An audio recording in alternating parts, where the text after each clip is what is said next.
بسم اللہ الرحمن الرحیم قل هو اللہ احد، اے نبی فرما دیجئے کہ اللہ یکتا ہے۔ احد کا مطلب اکیلا نہیں، واحد نہیں، یکتا، یونیک، اس جیسا کوئی بھی نہیں ہے۔ اللہ الصمد، وہ بے نیاز ہے۔ یہ تو ہم اس کا بالمفہوم ترجمہ کرتے ہیں، اصل اس کا ترجمہ یہ کہ سب کا پشت پناہ وہ ہے، سب کے پیچھے وہ ہے، سب کا سہارا وہ ہے، اس کا سہارا کوئی نہیں ہے۔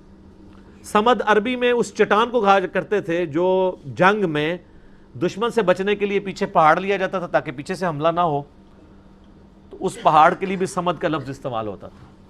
تو اللہ الصمد، اللہ بے نیاز ہے۔ لم یلد ولم یولد، نہ اس نے کسی کو جنا اور نہ وہ کسی سے جنا گیا، یعنی اس کا بھی کوئی باپ نہیں ہے اور نہ وہ خود کسی کا باپ ہے۔ اللہ تعالیٰ جو ہے وہ ہمیشہ سے ہے۔ اس پہ میرا یوٹیوب پہ کلپ بھی ہے، ہو کریٹڈ گاڈ، اللہ کو کس نے پیدا کیا؟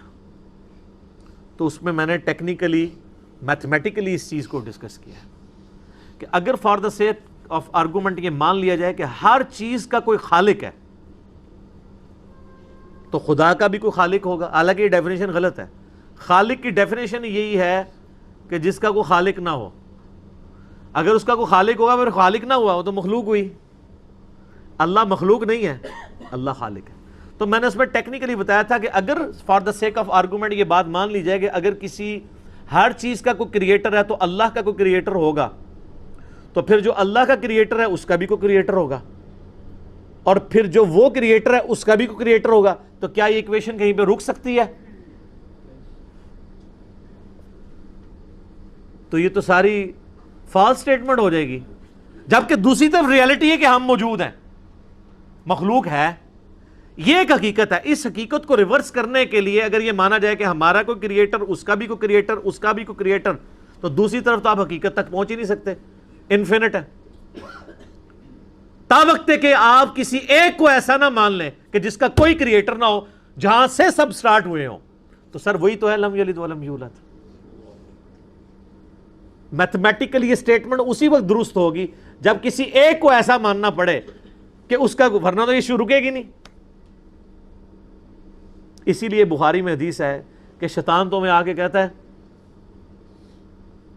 کہ پہاڑوں کو کس نے پیدا کیا؟ تم کہتے ہو اللہ نے۔ وہ کہتا ہے درخت تم کس نے پیدا کیا؟ تم کہتے ہو اللہ نے۔ پھر وہ تم سے پوچھتے ہیں اللہ کو کس نے پیدا کیا؟ جب وہ یہ کہے تو تم کہا کرو قل هو اللہ احد اللہ الصمد لم یلد ولم یولد ولم یکن لہ کفوا احد۔ وہ ٹیکنیکلی اسپیکنگ وہی بات کی ہے کہ اس کا تو کریٹر ہو نہیں سکتا، میتھمیٹیکلی یہ سٹیٹمنٹ رانگ ہو جائے گی۔ ولم یکن لہ کفوا احد، اور اللہ تعالیٰ کی ٹکر کا کوئی بھی نہیں ہے، کوئی اس کے برابری کا نہیں ہے۔ یہ وہ ٹیسٹ ہے چوتھا جس پہ کوئی دنیا کا بندہ، کوئی کائنات کے بڑا سا بڑا انسان بھی پورا نہیں اتر سکتا کہ اس کی ٹکر کا کوئی ہو، اس کی برابری کا کوئی ہو۔ کوئی کتنا بھی بڑا ہو مخلوق ہوگا، مخلوق ہے تو اس کے ساتھ نیند جڑی بھی ہوگی، مخلوق ہے تو اس کے ساتھ کھانے پینے کا محتاج ہوگا، مخلوق ہے تو وہ پیشاب کا محتاج ہوگا، اور سب سے بڑی محتاجی کہ اسے موت آ جائے گی، اور اللہ کو موت نہیں آتی۔ وہ الحی القیوم۔